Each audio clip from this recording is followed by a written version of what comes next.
Bonjour et bienvenue sur Vision TV Caraïbes. Je suis Daryl et je vous présente l'actualité de la Guadeloupe dans les infos de Pape. Aujourd'hui, les agents de la prison se sont mobilisés après l'agression de l'un des leurs qui a reçu un jet d'huile bouillante.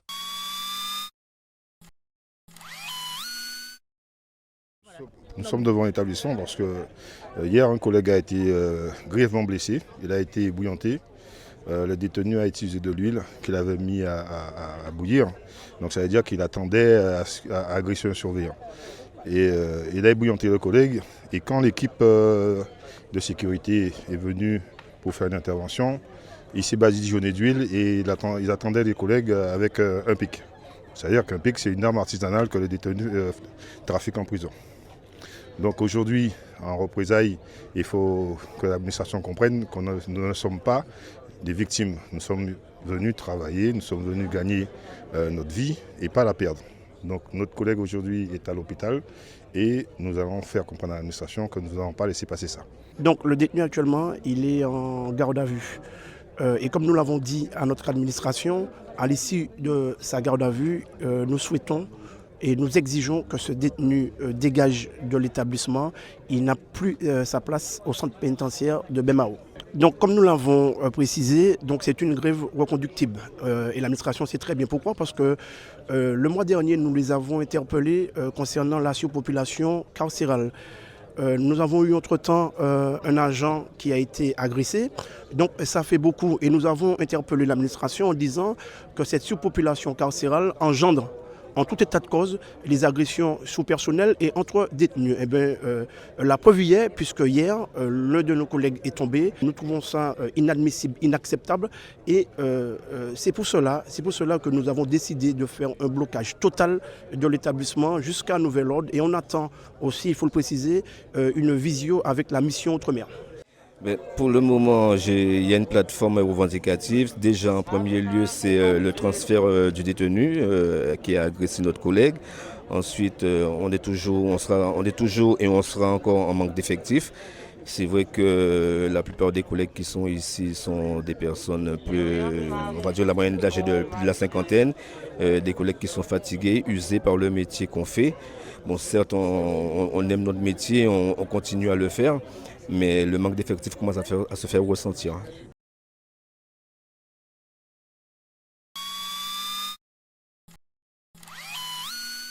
Après la démission de Jean-Louis Francisque du SMG-EAG, des élections pour mettre en place un nouveau président se sont déroulées au bureau du SMG-EAG, au Gosier.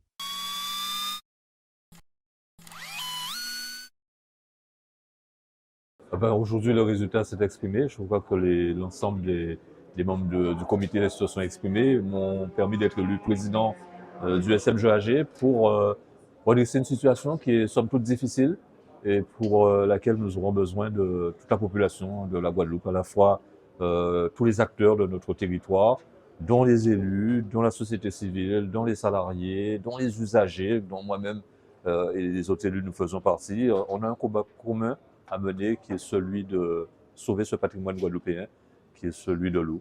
Et pour cela, je pense à nos usagers qui doivent avoir de l'eau potable dans leur robinet en permanence. Je pense à nos scolaires, un engagement fort pour qu'il n'y ait pas d'absence de jours scolaires pour les enfants parce qu'il n'y aura pas d'eau. Je pense au monde économique également, un message clair parce qu'on a besoin de l'eau pour assurer le développement de notre territoire. Et je pense aussi à faire en sorte que nous puissions travailler en toute transparence et sur des performances, une organisation de gouvernance à repenser, à réorganiser, mais surtout une administration qui doit être au service des Guadeloupéens. Donc voilà les objectifs. En attendant, il y a les tours d'eau qui se poursuivent. Je viens d'être élu. Et en attendant, ça fait à peine 5 minutes que je suis élu, mais je suis déterminé, avec les membres du conseil, du bureau et du comité, à faire en sorte que nous puissions responsabiliser tout un chacun et que nous allions tout de suite sur le terrain pour régler les problèmes. Il ne faut pas attendre. On est dans une urgence absolue et l'heure n'est pas de se dire « réjouissons-nous d'une élection ». L'heure est de se dire « mettons-nous au travail dès maintenant ». Dès la minute qui suit. Nous avons bien évidemment à mobiliser l'ensemble des acteurs qui sont les financeurs. Nous aurons à mobiliser le personnel. Et moi, l'objectif, c'est hier. Je considère qu'aujourd'hui, tout ce qui doit être fait aurait déjà dû être fait et il sera fait. Et donc, je ne me dis pas dans 6 mois, dans 1 an, c'est maintenant.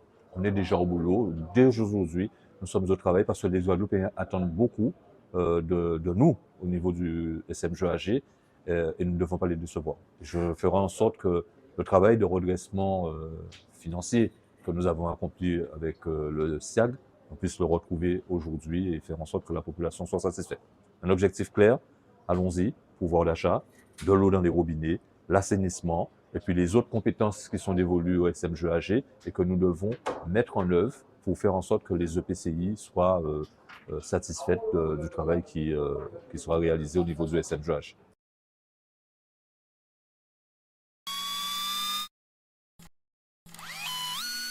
Au sujet de la vie chère, une rencontre était très attendue pour Moon Guadeloupe. Le président du département, M. Guy Losbar, a reçu Ludovic Tolassi pour parler de la vie chère.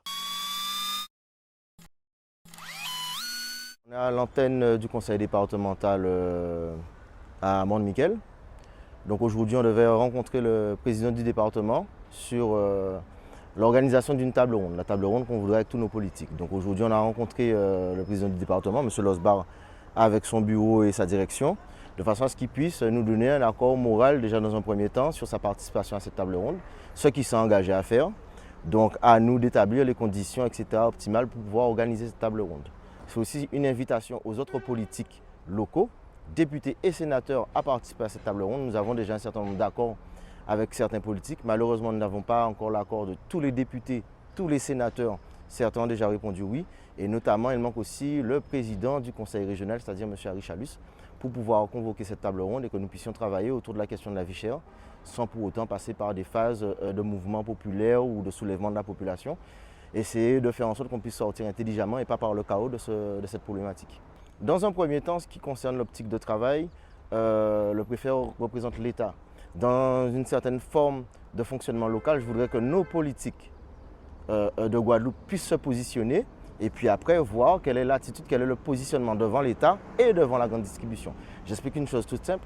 Si les choses se font de cette manière-là aujourd'hui, s'il n'y a pas de contrôle régulier de prix, de régulation des prix qui sont faites, ça c'est l'exercice de l'État. Et si l'État n'a pas fait son travail correctement, je n'ai pas dit jusqu'à aujourd'hui l'État n'a pas fait son travail correctement par rapport à la grande distribution, il est hors de question qu'on puisse établir une ligne de défense avec l'État et avoir la grande distribution en face.